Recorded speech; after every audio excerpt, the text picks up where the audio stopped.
Kidney ಸಮಸ್ಯೆ ಇದ್ರೆ ಹೀಗೆಲ್ಲ ಆಗುತ್ತೆ. ಗಾಢ ಹಳದಿ ಮೂತ್ರ ಬಂದರೆ ಒಂದು, ನೀವು ನೀರನ್ನ ಕಡಿಮೆ ಕುಡಿಯುತ್ತಿದ್ದೀರಿ ಎಂದರ್ಥ. ಆದರೆ ನೀವು ನೀರನ್ನ ಸರಿಯಾಗಿ ಕುಡಿದರೂ ಕೂಡ ನಿಮ್ಮ ಮೂತ್ರ ಗಾಢ ಹಳದಿಯಾಗಿದ್ದರೆ ನಿಮ್ಮ ಕಿಡ್ನಿಯಲ್ಲಿ ಏನೋ ಸಮಸ್ಯೆ ಆಗಿದೆ ಎಂದರ್ಥ.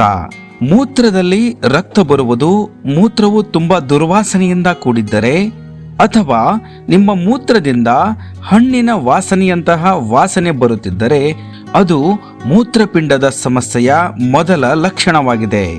ಕಣ್ಣುಗುಡ್ಡೆ ಕೆಂಪಾಗುವುದು, ಊಟ ಮಾಡಿದ ನಂತರ ವಾಂತಿ ಬರುವುದು ಅಥವಾ ವಾಂತಿ ಆದಂತಹ ಅನುಭವವಾಗುವುದು, ಕಿಡ್ನಿ ಇರುವ ಜಾಗದಲ್ಲಿ ನೋವು ಕಾಣಿಸಿಕೊಳ್ಳುವುದು, ಇದು ಕಿಡ್ನಿ ಸಮಸ್ಯೆಯ ಖಾತರಿ ಲಕ್ಷಣಗಳಾಗಿವೆ. ಹೊಟ್ಟೆ ಹಸಿವು ಕಡಿಮೆಯಾಗುವುದು, ದೇಹದ ತೂಕ ಮೊದಲಿನಂತೆ ಇಲ್ಲದಿರುವುದು, ಬಿಪಿ ದಿಢೀರನೆ ಹೆಚ್ಚಾಗುವುದು, ಮಧುಮೇಹದ ರೋಗಿಯ ಪಾದಗಳು ಉರಿಯುವುದು, ಇವೆಲ್ಲ ಲಕ್ಷಣಗಳು ಕಿಡ್ನಿ ಸಮಸ್ಯೆಯ ಮುಖ್ಯ ಲಕ್ಷಣಗಳಾಗಿವೆ. ಸಾಕಷ್ಟು ನಿದ್ದೆ ಮಾಡಿದ ನಂತರವೂ ಕಣ್ಣಿನ ಕೆಳಗಿರುವ ಊತ ಕಡಿಮೆಯಾಗದಿದ್ದರೆ ನಿಮ್ಮ ಕಿಡ್ನಿಯಲ್ಲಿ ಏನೋ ಸಮಸ್ಯೆ ಇದೆ ಎಂದರ್ಥ. ನಿರಂತರ ದೈಹಿಕ ಆಯಾಸ ನಿಮಗಿದ್ದರೆ ನಿಮ್ಮ ಕಿಡ್ನಿ ತನ್ನ ಕಾರ್ಯಕ್ಷಮತೆಯನ್ನ ಕಳೆದುಕೊಳ್ಳುತ್ತಿದೆ ಎಂದರ್ಥ. ಏಕೆಂದರೆ ದೇಹದ ಭಾಗಗಳಿಗೆ ಅಗತ್ಯವಿರುವ ಆಮ್ಲಜನಕ ಮತ್ತು ಪೋಷಕಾಂಶಗಳು ಸಿಗುವುದಿಲ್ಲ.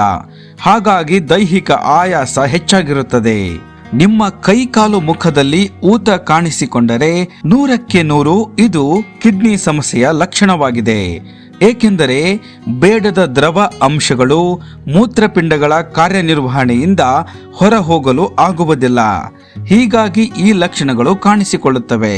ನಿಮ್ಮ ಕೈಕಾಲು ಬೆನ್ನಿನಲ್ಲಿ ತುಂಬಾ ದಿನಗಳಿಂದ ತುರಿಕೆ ಉಂಟಾಗುತ್ತಿದ್ದರೆ ಇದು ಕಿಡ್ನಿ ಸಮಸ್ಯೆಯ ಸಂಕೇತವಾಗಿದೆ. ಮೂತ್ರಪಿಂಡವು ಕೆಂಪು ರಕ್ತ ಕಣಗಳ ಉತ್ಪಾದನೆಯನ್ನ ಕಡಿಮೆ ಮಾಡಿದರೆ ಅದು ರಕ್ತಹೀನತೆಗೆ ಕಾರಣವಾಗಬಹುದು. ಹೀಗಾಗಿ ಯಾರಲ್ಲಿ ಪದೇ ಪದೇ ರಕ್ತಹೀನತೆಯಿಂದ ಬಳಲುತ್ತಿದ್ದಾರೋ ಅವರಿಗೆ ಕಿಡ್ನಿ ಸಮಸ್ಯೆಯಾಗಿದೆ ಎಂದರ್ಥ.